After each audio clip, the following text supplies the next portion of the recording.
احمدی مسلمانوں کے لیے ہجرت کا مقصد دین کو آزادی سے قائم کرنا اور اپنی روحانی اور دینی حالت کو بہتر بنانا ہوتا ہے، لیکن یہ بھی حقیقت ہے کہ بعض لوگ جب وہ ہجرت کرتے ہیں تو اس قربانی اور مقصد کو فراموش کر بیٹھتے ہیں اور دنیاوی معاملات میں زیادہ مگن ہو جاتے ہیں۔ پیارے حضور، رہنمائی فرمائے کہ اس بارے میں جماعت کو کیا کرنا چاہیے؟ ان کو ریئلائز کرواؤ، یہ تو لجنہ کا کام ہے نا، اور جماعت کا تربیت کا کام ہے۔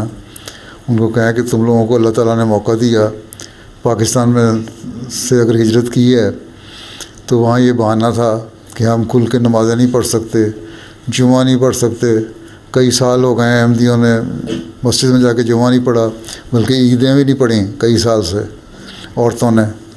تو اس لیے ہم آئے یہاں تک آزادی ملے ہمیں اور ہم عبادت کر سکیں اللہ تعالیٰ کی۔ اور جب اللہ تعالیٰ نے یہاں آزادی دے دی ہے تو اس کا شکر گزاری کرنی چاہیے۔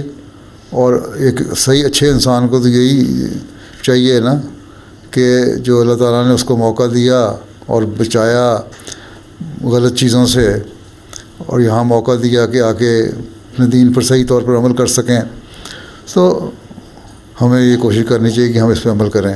اگر دنیا داری میں پڑ گئے تو پھر اللہ تعالیٰ کہتا ہے کہ ٹھیک ہے ایک حد تک تو میں تمہیں دیتا ہوں، لیکن پھر بعض دفعہ میں چھین بھی لیا کرتا ہوں۔ بعض دفعہ دنیا میں لوگوں کو اللہ تعالیٰ سبق دینے کے لیے ان کے حالات خراب کر دیتا ہے، ان کی گھر کے سکون ختم ہو جاتے ہیں، سیٹسفیکشن نہیں رہتی۔ صرف دنیا کماتے کماتے وہ پھر اپنا جو ذہنی سکون ہے، پیس آف مائنڈ ہے، وہ ختم ہو جاتا ہے۔ اور یہاں اگر بچ بھی گئے، اگر غلط کر رہے ہیں حرکتیں، تو اگلے جہان میں پکڑے جاتے ہیں۔ تو ان کو لجنہ کا تربیت کا کام ہے، پیار سے محبت سے سمجھاتے رہیں۔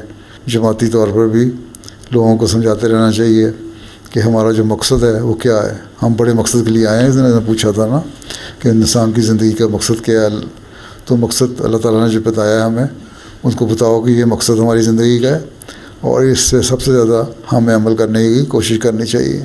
سمجھا ہی سکتے ہیں ہم، ڈنڈے تو نہیں مار سکتے، تو سمجھانا کام ہے، سمجھاتے رہنا چاہیے مستقل، اور پیار سے سمجھانا چاہیے لجنہ کو بھی، ناصرات کو بھی۔